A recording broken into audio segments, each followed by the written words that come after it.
Hello friends, मैं गुरमीत आप लोगों का स्वागत करती हूँ अपने यूट्यूब चैनल पे। और आज हम ये एनवायरनमेंट का टॉपिक पढ़ेंगे कि एनवायरनमेंट साइंस क्या होती है या एनवायरनमेंटल स्टडीज़ क्या होती है। और इसके बारे में जो भी सीईटी के पेपर में जितना भी कुछ सिलेबस दे रखा है हम उसको कंप्लीट करेंगे जल्दी से जल्दी। तो सबसे पहले जो आज हम टॉपिक देखने जा रहे हैं यहाँ पे, introduction to environment and environmental science, या फिर ये कह सकते हैं कि पर्यावरण एवं पर्यावरण अध्ययन का एक परिचय। मतलब सबसे पहले तो हम ईवीएस के बारे में ही जानेंगे ना कि ईवीएस क्या चीज़ होती है। तो इसमें दो तीन चीज़ें हम यहाँ पे मेन करेंगे। मीनिंग ऑफ एनवायरनमेंट, पर्यावरण का जो है अर्थ क्या है, इम्पोर्टेंस है नेचुरल रिसोर्सेज की, हमारे जो प्राकृतिक संसाधन हैं उनकी क्या इम्पोर्टेंस है, क्या ज़रूरत है, और multi disciplinary nature of environmental science. और जो सीईटी के सिलेबस में बहुत अच्छे से मेंशन है, multi disciplinary nature of environmental science या पर्यावरण अध्ययन की बहुआयामी प्रकृति या बहुविषयी प्रकृति। ये बहुत ही इम्पोर्टेंट पॉइंट है। तो यहाँ पे जो मेन जो यही पॉइंट हमें कवर करने हैं, तो मैंने इंग्लिश और हिंदी दोनों में प्रोवाइड किया है आप लोगों को यहाँ पे। तो एक बार इंग्लिश में देख लेते हैं।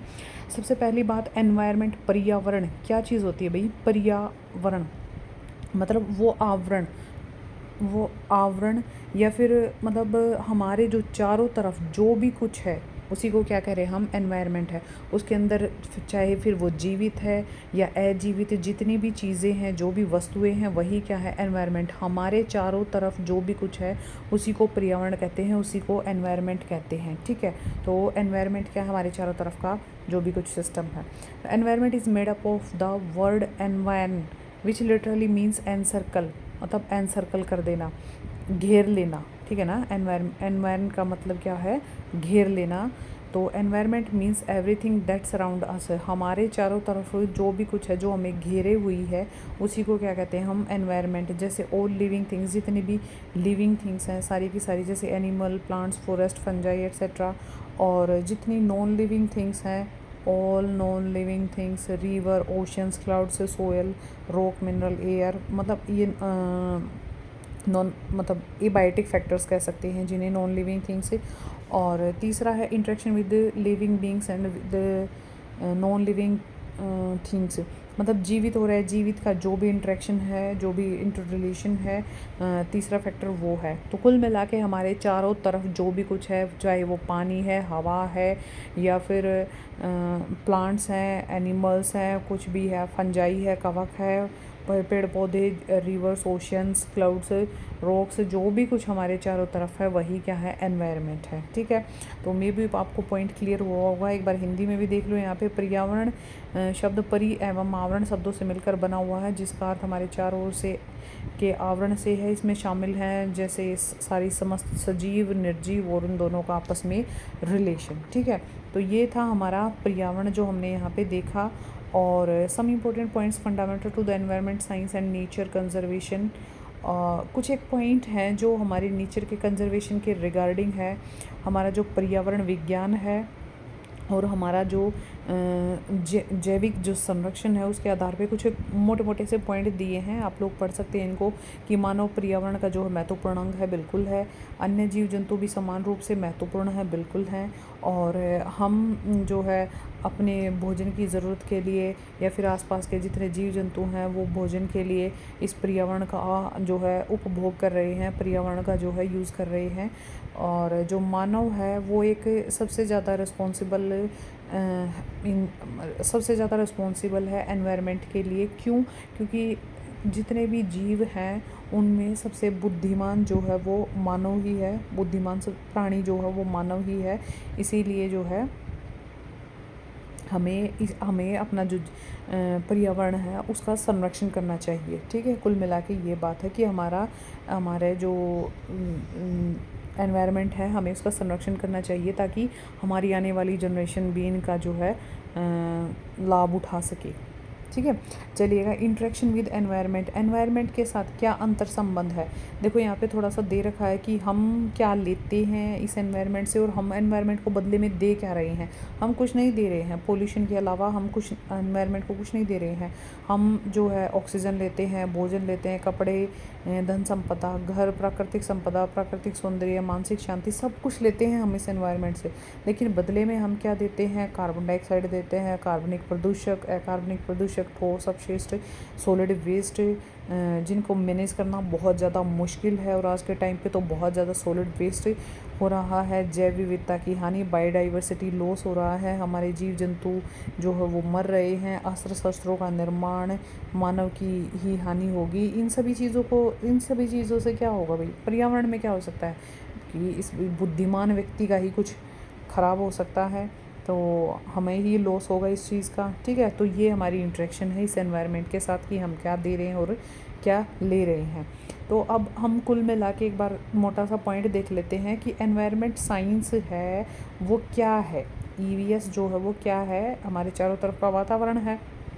तो ईवीएस के अंदर हम क्या देखते हैं, जितने भी नेचुरल प्रोसेसेस होते हैं, जितनी भी प्राकृतिक जो क्रियाएं होती हैं हमारे वायुमंडल के अंदर, हमारी इस पृथ्वी पे, या फिर उनकी इंटर रिलेशनशिप है, या बायोडाइवर्सिटी, जैव विविधता के बारे में पढ़ते हैं। जैव विविधता क्या होती है, बहुत सारी अलग अलग प्रकार की जो प्रजातियां हमारे आसपास पाई जाती हैं उन्हें बायोडाइवर्सिटी कहते हैं। ठीक है, तो human effect on environment and vice versa. EVS में हम क्या पढ़ते हैं, बायोडाइवर्सिटी को पढ़ते हैं, नेचुरल प्रोसेसेस को पढ़ते हैं, उनकी इंटर रिलेशनशिप को पढ़ते हैं, हम इस एनवायरनमेंट पे क्या असर डाल रहे हैं और एनवायरनमेंट हमारे ऊपर वापस क्या असर डाल रहा है, या एनवायरनमेंट के जो क्या क्या इशू हैं, क्या क्या प्रॉब्लम है एनवायरनमेंट के रिगार्डिंग, उनको अगर कोई समस्या है तो उसको लेके क्या कुछ सॉल्यूशन फाइंड कर रहे हैं हम।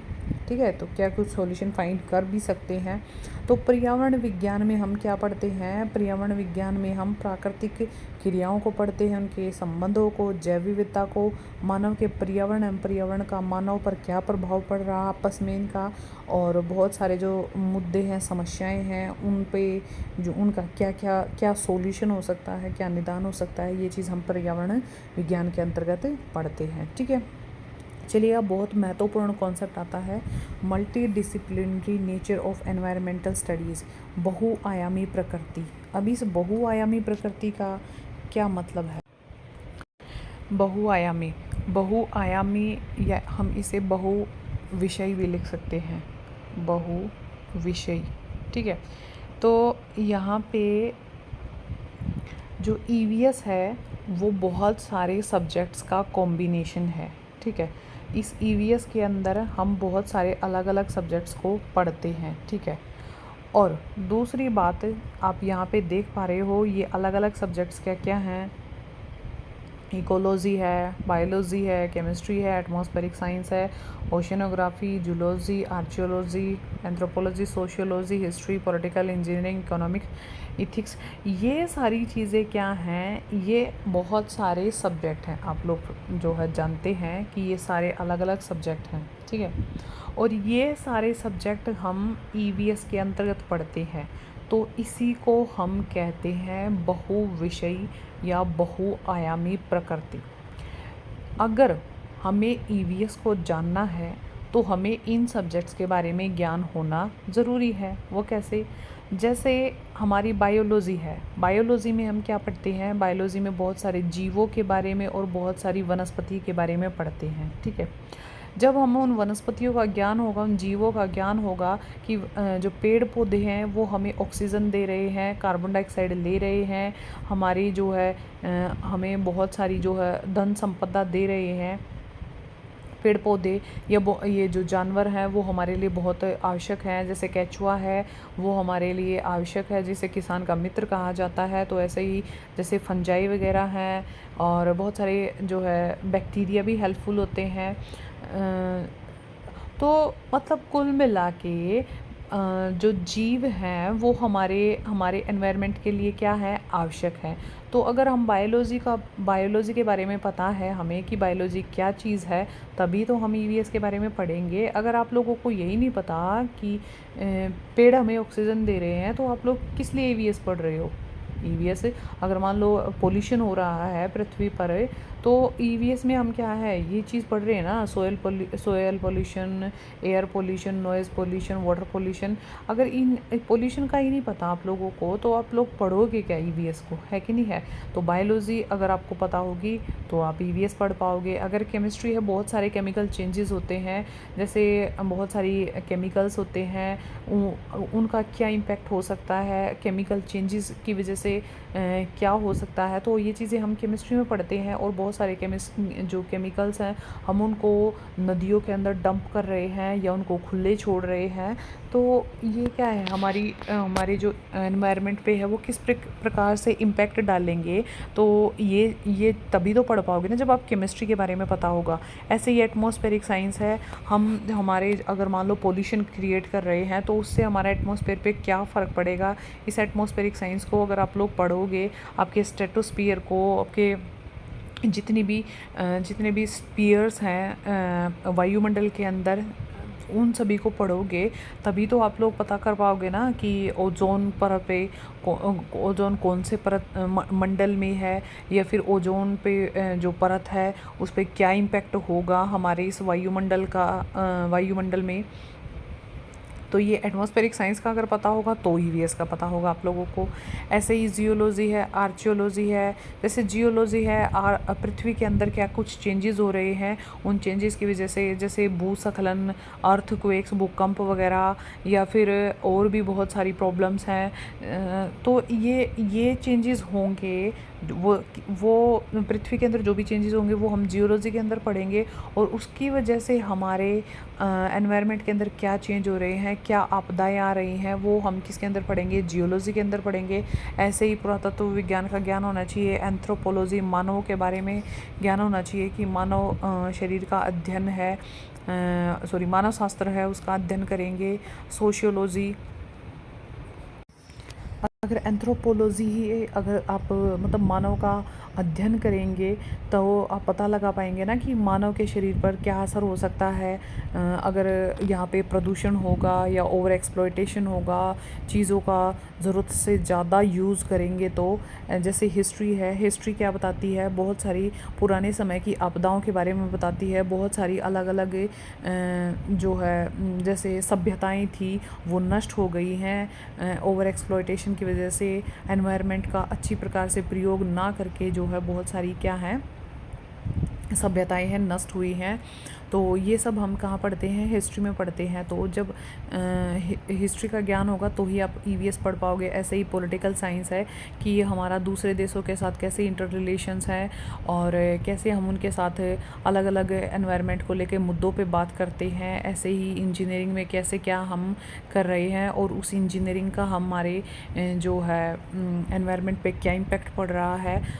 इंजीनियरिंग की वजह से हम बहुत ज़्यादा मॉडर्न तो हो गए हैं, लेकिन जैसे पेड़ों की कटाई वटाई कर रहे हैं मॉडर्न बनने के लिए, तो वो चीज़ें हमारे इस एनवायरनमेंट पे इम्पैक्ट डाल रही हैं। तो वो हम किस में ईवीएस में अध्ययन करेंगे। तो इंजीनियरिंग का अगर पता होगा तो ईवीएस पढ़ पाओगे आप लोग। इकोनॉमिक्स है, अर्थशास्त्र है, आप लोग जब इकोनॉमिक्स के बारे में जानोगे कि हमारी जो इकोनॉमी है वो किस तरीके से काम कर रही है, अपनी इकोनॉमी जो है जैसे वही है पेड़ों की कटाई कर रहे हैं, या हम और भी बहुत सारी जो